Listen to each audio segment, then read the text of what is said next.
जांच एजेंसियां संवेदनशील जानकारियां मीडिया को लीक कर रही हैं। इससे अभियुक्त के अधिकार का हनन हो रहा है। तब जाकर कोर्ट ने नवंबर 2022 में सीबीआई, ईडी से कहा कि सारी प्रेस रिलीज रिकॉर्ड पर लाइए। अदालत ने कहा कि जो आधिकारिक बयान है उसे देखेगी और फिर मिलाएगी कि टीवी चैनलों पर जो चला है वो किस हद तक सही है। अगर कल्पना के आधार पर रिपोर्टिंग हो रही है तो ये हमारे लिए भी चिंता की बात है। तब ईडी के वकील ने अदालत को बताया था कि एजेंसी ने मामले के संबंध में कोई प्रेस विज्ञप्ति जारी नहीं की है।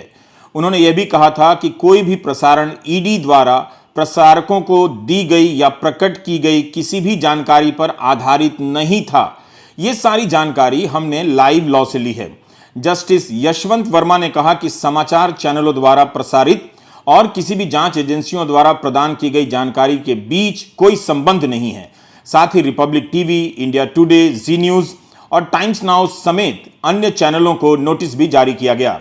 जस्टिस वर्मा ने national broadcasting and digital standards authority (NBDSA) को डांट लगाते हुए कहा कि यदि स्वनियमन केवल दिखावा है तो हमें आपको भंग क्यों नहीं करना चाहिए। NBDSA को यह जांच करने और रिकॉर्ड पर रखने का निर्देश भी दिया कि क्या चैनलों की रिपोर्टिंग प्रसारण के संबंध में निर्धारित दिशा निर्देशों के अनुपालन में थी। तो इस आधार पर तेजस्वी का यह सवाल जायज बनता है कि इतने दावे किए जा रहे हैं, इससे बेहतर है कि पंचनामे में जो भी दर्ज किया गया है उसे ही सार्वजनिक कर दिया जाए। सर, जांच एजेंसी पर फिर सवाल खड़े हो रहे हैं सीबीआई और ईडी का। अब आप बताइए ना, तो हम आपको बता दिए 17 में हुआ तब फिर क्या हुआ। अब 5 साल के बाद फिर हो रहा है और सब कुछ हो गया, तो क्या हुआ? अच्छा है नहीं, उस समय हुआ था। केसीआर की बेटी कविता को हम क्या बोले, एक आदमी का नाम ले लेंगे तो बिना मतलब बेचारे फिर कई चीज बोलते रहेंगे। अब हम हमारे लिए उचित नहीं है हम उनका नाम ले ले कि उन्हीं से जरा पूछिए कि क्या बात हुई थी, लेकिन हम नाम ले लेंगे बेचारे का तो ऐसे ही पीछे किए हुए रोज बोलना पड़ता है ना, उन लोगों को रोज बोलना पड़ता है। क्या आप जानते हैं कि 2019 से 2021 के बीच ट्रायल कोर्ट ने 11 बार सुनवाई टाली है लालू यादव के केस में, 11 बार। बेशक हर बार के अलग अलग कारण हो सकते हैं, किसी भी पक्ष की तरफ से हो सकते हैं, लेकिन जब हमने इससे संबंधित छपी हुई खबरों को खंगालना शुरू किया तो कई चीज़ें मिली जो हम बताना चाहते हैं। अगस्त 2022 की एक खबर मिली, इकोनॉमिक टाइम्स के राघव ओहरी की रिपोर्ट है। इसमें कहा गया है कि सीबीआई चाहती है कि IRCTC होटल स्कैम मामले में तेजी से ट्रायल हो। इस मामले में लालू यादव, राबड़ी देवी, तेजस्वी यादव और अन्य 11 लोगों के नाम सीबीआई की चार्जशीट में दर्ज हैं। जुलाई 2017 में केस दर्ज हुआ, अप्रैल 2018 में चार्जशीट दायर हुई। जुलाई 2018 में एक स्पेशल सीबीआई कोर्ट ने चार्जशीट का संज्ञान लिया। इसके 4 साल बाद अगस्त 2022 की रिपोर्ट में राघव ओहरी लिखते हैं कि 4 साल बीत गए मगर आरोप तय करने के लिए बहस नहीं हो सकी। आरोप तय करने के लिए बहस 4 साल तक शुरू नहीं होती, ये हालत है।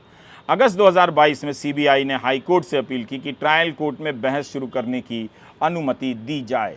तो देखिए कि लालू यादव पर सीबीआई ने आरोप लगाया कि उन्होंने चाणक्य और सुजाता होटल के मालिकों के साथ मिलकर अपनी एक फ्रंट कंपनी के माध्यम से डील की। राजद का एक और काम हो गया है इन दिनों, हर खबर का खंडन करना और सवाल करना। छापे भी झेलो और गोदी मीडिया के झूठ का पर्दाफाश भी करो, बाकी जनता की आवाज़ कब उठानी है उसे भूल जाओ। न्यूज़ 24 ने ट्वीट कर दिया कि तेजस्वी ने 150 करोड़ का घर महज 4 लाख में खरीदा, छापेमारी के बाद ईडी का दावा।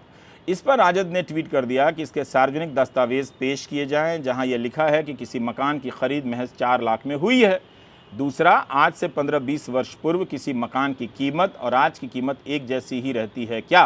तीसरा, मकान खरीदा जाता है, घर नहीं। यह अंतर जो बीवी छोड़ देते हैं उन्हें नहीं पता होता है। राष्ट्रीय जनता दल और उप मुख्यमंत्री तेजस्वी यादव ने छापे को लेकर छापी जा रही खबरों को चुनौती न दी होती तो आज ईडी की तरफ से सफाई नहीं आती। इस प्रेस रिलीज में ईडी ने पिछले केस का पूरा ब्यौरा लिखा है और 11 मार्च को जो ट्वीट किया था उसे थोड़ा और विस्तार से बताया है।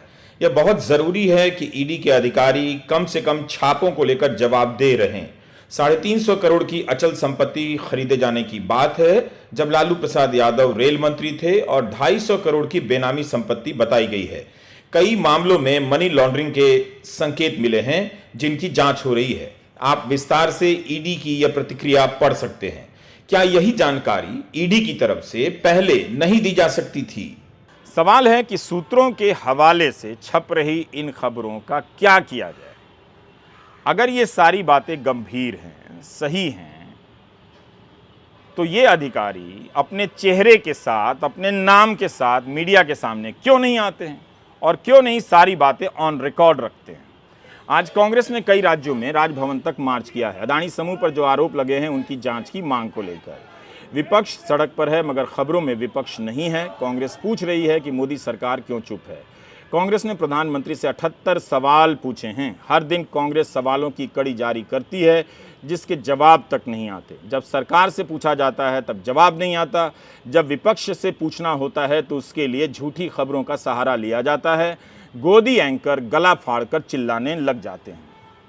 अब 12 मार्च की रात को ट्विटर पर तेजस्वी यादव के लिए ट्रेंड होता है। दावा होता है कि 80,000 से ज़्यादा ट्वीट कराए गए हैं और हैशटैग का इस्तेमाल किया जाता है तेजस्वी झुकेगा नहीं। पुष्पा झुकेगा नहीं की तर्ज पर तेजस्वी नहीं झुकेगा का हैशटैग चलता है। लेकिन इसके बाद भी एजेंसियों की तरफ से तेजस्वी के सवालों पर जवाब नहीं आते। सूत्रों के हवाले से रिपोर्ट की गई बातों पर एजेंसियां अपना पक्ष नहीं रखती हैं। तो कुछ होता नहीं है, केवल ट्रेंड होता है और ट्रेंड गायब हो जाता है। भारत की जनता महंगाई दर से एडजस्ट हो चुकी है। उसे इस बोगी में जैसे तैसे बैठकर सफ़र करने से भी अब दिक्कत नहीं है। एक ही टारगेट है, बस पहुंच जाना। इस तरह की यात्राओं ने उसे उम्मीद की न्यूनतम दर के साथ जीने का आदी बना दिया है। हम नहीं जानते कि इनके जीवन में अखबार कितना है, समाचार कितना है। आबादी का यह हिस्सा खबरों से बाहर हो चुका है। रेल मंत्री आए दिन नए नए चमकदार स्टेशनों की तस्वीर ट्वीट करते रहते हैं। आम लोगों के लिए बरसों से इस हाल में यात्रा करने का अनुभव एक ऐसे बायोडेटा की तरह हो गया है जो कोरे कागज़ पर टाइप तो हो जाता है मगर उससे नौकरी नहीं मिलती है। उसी तरह इन आम लोगों के बोलने से अब हालात नहीं बदलते। स्मार्टफोन के आने और नहीं आने का हल्ला यहाँ नहीं है। जब मिडिल क्लास जानकर भी अनजान बना हुआ है तब आम आदमी क्लास से क्या शिकायत की जाए कि उसे पता ही नहीं कि अदानी का मामला क्या है, जांच एजेंसियों पर किस तरह के आरोप लग रहे हैं, अदालत में सरकार के पक्ष क्या हैं। तो सूत्रों को हाजिर करने का वक्त आ गया है। सीबीआई और ईडी ने जो भी पंचनामा तैयार किया है लालू यादव के केस में, उसे सार्वजनिक कर देने का वक्त आ गया है।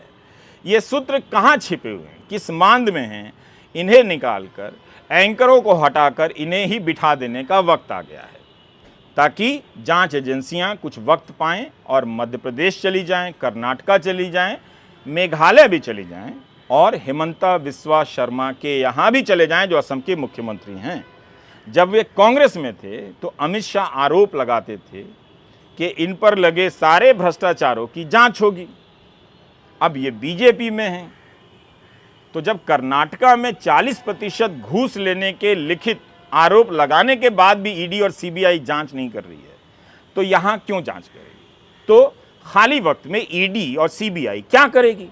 ऐसे तो तनख्वाह नहीं लेगी। इसीलिए और इसलिए भी वो विपक्ष के नेताओं के यहाँ चक्कर लगा रही है और सूत्रों के हवाले से दावे करवा रही है।